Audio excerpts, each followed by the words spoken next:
I started riding in races at about 13, but I've been riding horses since I was about 3 or 4.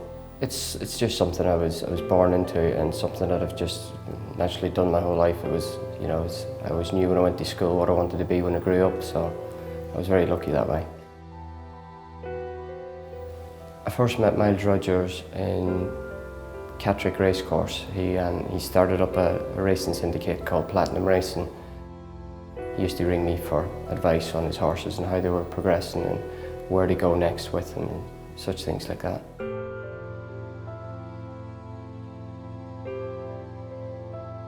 I felt like I was just giving an opinion. I tried to convince myself that I'm just passing on information. I'm not really doing anyone any harm, you know. I didn't realise at the time just what Miles Rogers was doing with it and who he was passing the information on to or what he was doing with it, but I was aware that he was betting. I got Miles Rogers to place bets for me because as a jockey I'm not allowed to bet, and I thought it would be an easy way of making money, and foolishly thought that I would get away with it. The day in question was at Ripon on the 31st of August, and Miles Rogers had rang me and spoke to me in the morning of the races, and I told him that I had 3 rides and that I didn't think that any of them was capable of winning. Then he took that information and obviously started laying the horses in question, and after the second horse won the race, he contacted me by phone. He said to me, "Are you sure the last one's not going to win? Can you make sure, can you drop this one? You can't make another mistake." And at that point, I knew what he was doing when I was riding Bond City. I felt terrible after the race. I felt ashamed and I felt angry as well. I felt that Miles Rogers had put me in a bad position, and I told him, "Don't ever put me in that position again. I don't ever want to be involved in anything like that again, and don't blame me for your losses." I didn't believe that I would get found out. I thought that my actions would go under the radar and that I could distance myself from Miles Rogers in a period of time. I didn't know who to turn to or what to do about the situation I found myself in. I thought just by burying my head in the sand that it would go away. The only thing I would do was go home and drink at night, drink too much, and try and find the answers at the bottom of a bottle. On the 1st of September, the City of London police came to my front door and banged on the door and had a search warrant for the house. 8 police officers came into the house and totally tore it upside down. I was shocked. I thought, first of all, when the police turned up, that it was something to do with the driving offence, or I didn't realise that it was this serious, that the police were actually watching what was going on, and I didn't take it as that they were here to see me about Miles Rogers and the betting activities. The police took me away in handcuffs and took me to the police station. It was a scary time, and I can remember in the police station thinking, I just hope my parents don't find out about it. You know, I thought that I could just go home and nobody would have known about it. The weighing room colleagues and friends in the weighing room, they were all quite normal with me to begin with before the charges, and they were shocked to hear that it was a police investigation, and I think it scared a lot of jockeys as well at the time. Some jockeys were shocked and angry that I brought the sport into disrepute. Shortly after the trial ended, I started making an application to go to America to start a new life, because I felt like I had to draw closure in England. I moved to America, and while I was there, I got informed through the solicitors that the BHA were laying charges against my actions for breaking horse racing rules. Then in America, they took action that they would withdraw my licence in America as well.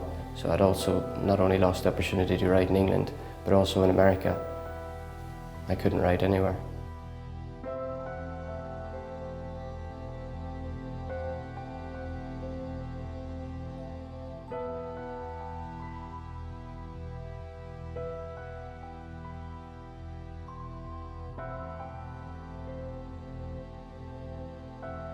When I moved back to Britain, I thought it was just a matter of reapplying for a licence, but that wasn't the case.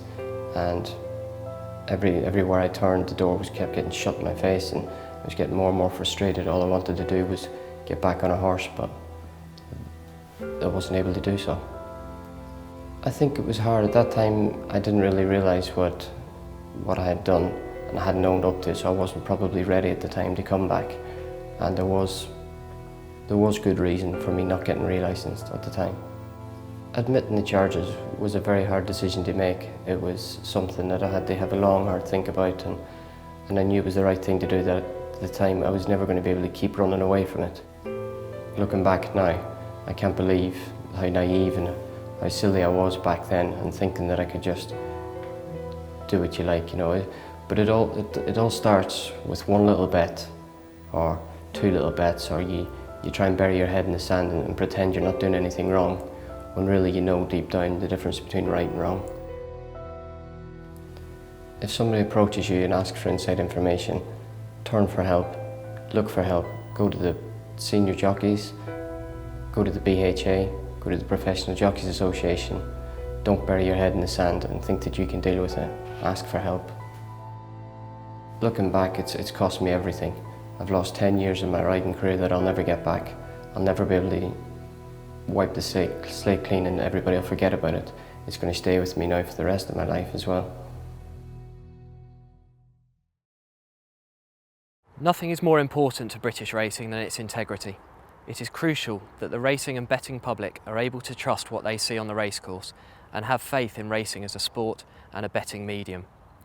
When money is involved, there will always be people who seek to gain an advantage, possibly in a corrupt manner. This applies to all sports, not just racing.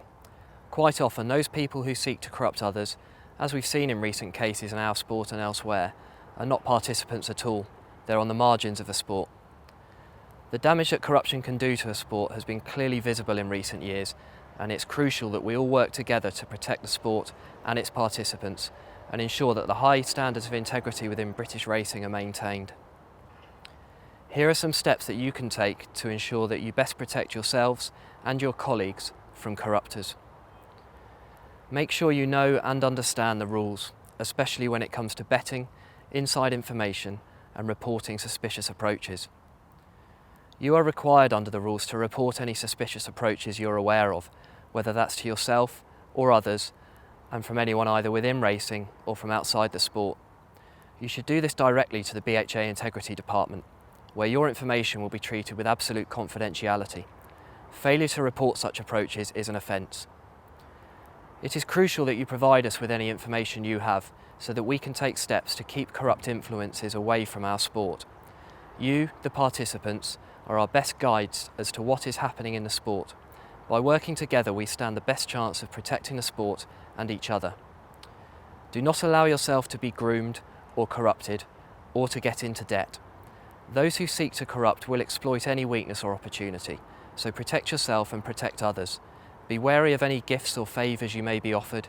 If an offer seems too good to be true, then it usually is. Also be careful when speaking to people about racing, particularly on social media. Think about what you are saying and how it might be perceived. If you allow yourself to be corrupted or you engage in corrupt activity, it's likely you'll face severe sanctions, as we've seen recently in a number of cases. It can ruin careers and could lead to criminal convictions. Don't be tempted to engage in such activity and help us to prevent it happening. If you have any concerns, there is always someone you can turn to for advice. The BHA are available to talk to, and you can also speak to your representative body. The risks of becoming involved in corruption are great. Don't take that risk. Protect yourself and protect your colleagues, and help us to protect our sport. Remember, you always have a choice and you always have someone to turn to.